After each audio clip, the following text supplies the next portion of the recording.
Bonjour à vous, ceci est ma deuxième vidéo de découverte du monde d'Arduino. Lors de la première vidéo, j'ai téléchargé le logiciel Arduino depuis le site officiel et je l'ai installé sur un PC sous Windows. Nous sommes dans cet état-là au début de cette vidéo, c'est-à-dire que nous avons simplement le logiciel Arduino, le logiciel de développement Arduino d'installer sur notre PC Windows. Donc si ce n'est pas le cas, si vous ne l'avez pas encore fait chez vous, je vous invite à vous référer à cette vidéo. Nous allons enchaîner en réalisant un premier programme qui nous permettra de découvrir l'environnement de programmation Arduino et la manière dont on transfère le programme dans la carte. Je vais en profiter pour vous faire une petite présentation rapide du matériel que j'utilise dans cette vidéo. Donc, nous avons ici un câble USB. Donc, c'est un câble USB qui va nous permettre de relier donc la carte Arduino au PC. Donc, hop, il suffit de le mettre dans le bon sens. Donc là, c'est un connecteur USB mâle de type B. Carré, et l'autre côté nous avons un connecteur USB mâle de type A plat que nous allons connecter au PC. Et enfin là nous avons une carte Arduino Uno. Donc c'est une carte qui est basée sur un microcontrôleur ATmega 328. Ici sont les entrées-sorties. Nous avons le bouton Reset qui permet de forcer le programme à s'arrêter et à redémarrer depuis le début. Donc ici nous avons vu tout à l'heure le connecteur USB qui permet de relier au PC et également d'alimenter la carte. Et enfin un autre connecteur, donc là c'est un connecteur jack qui permet d'alimenter la carte lorsqu'on n'utilise pas le connecteur USB. Voilà, donc nous allons maintenant passer à la programmation proprement dite. Donc là je suis sur le PC, j'ai donc le raccourci vers le logiciel Arduino que je viens juste d'installer. Donc je double-clique, nous avons la fenêtre de démarrage qui s'affiche et voici le code proposé par défaut par Arduino. Alors tout d'abord, ce qui est intéressant, c'est d'avoir les numéros de ligne d'afficher. Ça va vous permettre de suivre plus facilement ce que je fais dans cette vidéo et puis dans les tutoriaux suivants. Alors pour ça, on va aller modifier les préférences. Donc nous allons dans Fichier, Préférences et nous allons trouver un petit endroit. Ah voilà, donc c'est là cette petite case à cocher qui indique Afficher les numéros de ligne. Voilà. Hop. Et là tout de suite nous avons donc les numéros de ligne d'afficher. Donc maintenant nous allons passer à ce que j'appelle en fait l'ossature du programme. Donc sur Arduino il y a deux fonctions importantes. Il y a la fonction setup qui est lancée une fois.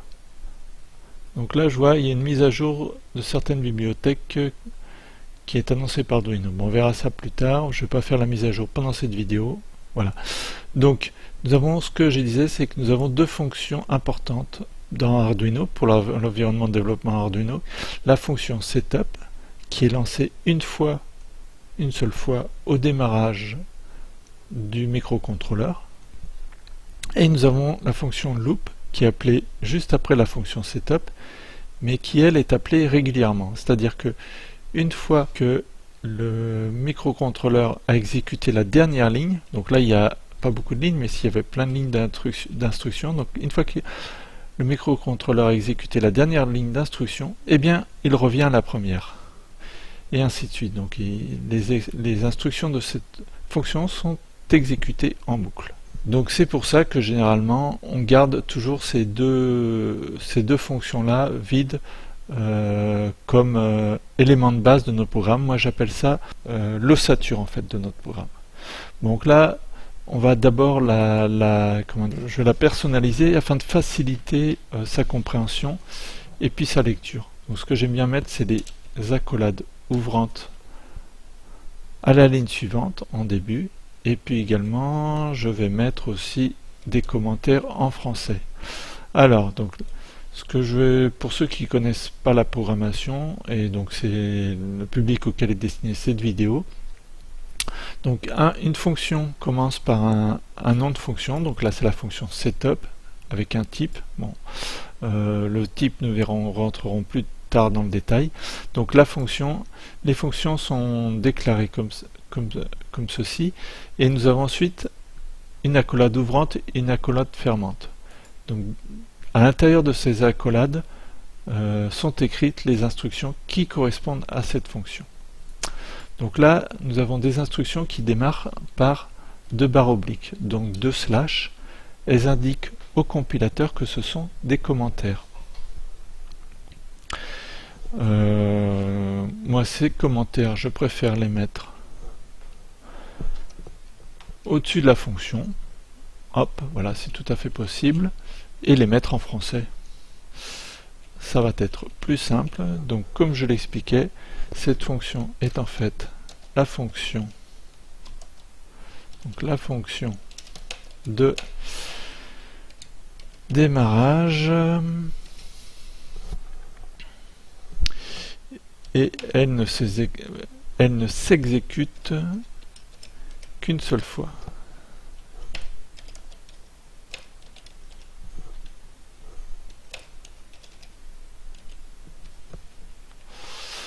Voilà, donc de la même manière, je vais mettre une ligne de commentaire pour la fonction loop, donc loop qui veut dire boucle en français. Alors cette fonction, c'est la fonction principale, donc la fonction principale du programme. Et donc elle s'exécute en boucle. Voilà, donc ça, ce sont les instructions que nous utiliserons au début de chaque programme. Donc il n'y a pas besoin de les réécrire à chaque fois, on va les sauvegarder donc sous un fichier, et nous les rouvrirons ces instructions à chaque fois que nous voudrons démarrer un nouveau programme. Donc je vais les enregistrer sous. Donc là, une petite remarque en passant, les programmes sous Arduino sont appelés, les fichiers programmes, les fichiers de code logiciel sont appelés des croquis sous Arduino. Donc ce que je disais, c'est que ce code minimal, en fait, je vais l'appeler ossature. Voilà. Hop. Donc maintenant, à chaque fois que nous voudrons réaliser un nouveau programme, nous ouvrirons ce croquis ossature. Voilà. Donc je vais donc pouvoir brancher ma carte Arduino. Avant le transfert, donc je vais libérer mon fil. Alors comme j'expliquais tout à l'heure, je branche l'embout carré du port USB ici. Et ceci, je le branche donc sur le port de mon PC. Hop. Voilà, maintenant que notre carte Arduino est reliée au PC, nous allons pouvoir charger donc le programme codé, donc écrit sur notre PC dans la carte. Donc dans le monde Arduino, cette action s'appelle téléverser. Donc pour téléverser notre programme, nous pouvons soit cliquer sur la flèche horizontale qui se trouve ici, soit aller dans croquis, dans le menu croquis, et cliquer sur téléverser. Mais avant de faire ceci, je vais d'abord indiquer au logiciel Arduino le type de carte que nous utilisons. Donc parce qu'en fait Arduino est capable de gérer beaucoup de l'environnement, le monde en fait. Arduino est capable de gérer beaucoup de cartes différentes. Donc on voit par exemple des cartes Arduino Robot, des Arduino Ethernet, beaucoup de choses différentes. Et nous, notre carte, donc elle est là, donc c'est Arduino Genuino Uno. Ce sont deux cartes qui sont basées sur le même processeur ATmega 328. enfin microprocesseur pour être plus exact. Donc je le sélectionne. Et également, on va indiquer au logiciel le port que nous utilisons. En fait, on vient de brancher la carte sur un port USB. Il y a plusieurs ports USB sur le PC, donc on lui dit qu'on utilise le port USB donc qui est préfixé Arduino Genuino Uno, donc le port 3. Une fois ces réglages faits, on peut passer au téléchargement proprement dit. Donc je vais cliquer dans Croquis et Téléverser. Donc on voit comme tout à l'heure, quand on vérifiait le code, on a une compilation du croquis, donc une compilation du programme. Et une fois cette compilation terminée, au lieu de rendre la main comme dans le cas de la vérification, il effectue le transfert du programme dans la carte Arduino. Donc là, tout s'est bien passé. C'est écrit, alors j'agrandis, on va regarder. Donc c'est écrit téléversement terminé. Donc on a les informations sur l'espace de stockage du programme utilisé sur le microprocesseur. Donc on en utilise très peu. Donc voilà, nous allons pouvoir maintenant regarder le résultat de notre transfert. Hop, comme vous pouvez le voir, nous avons la diode interne donc qui clignote à notre fréquence de 1 seconde allumée et 1 seconde éteinte. Donc ça y est, maintenant vous savez programmer sous Arduino, vous savez écrire un logiciel, vous savez le compiler et vous le savez le transférer dans la carte.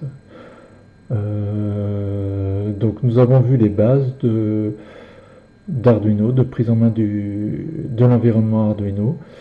Dans les vidéos qui vont suivre, nous rentrerons dans des projets plus techniques, plus avancés.